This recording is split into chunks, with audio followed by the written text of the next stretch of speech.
سلام.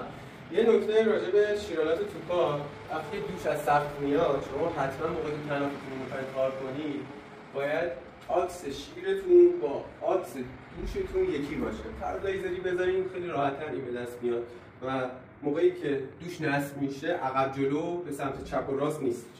یه نکته مهم دیگه هم اینه که پشت خود خروجی آب حتما سازهای تناف به دو طرف از بغل و از بالا به دو طرف لوله رو مهار کنیم، حتما به سقف پیچ کنیم، بست بزنیم که نکته خیلی مهمیه موقعی که باز و بست میشه دوش تکون نمیخوره.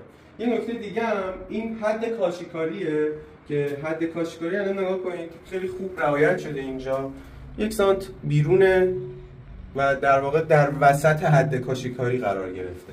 این نکته خیلی مهمه تو دوش تو شیرالات توپا، چون خیلی بعد از نصب و کاشیکاری میخوان این دوشا رو نصب کنن و به مشکل میخوره. اتفاقی هم که میفته این دسته ها و اون ابعاد و اندازه ها درست قرار نمیگیره و باید حالا یه سری کارهای دیگه بکنن که کار کاملا غیر اصولیه ولی مجبورن. مرسی.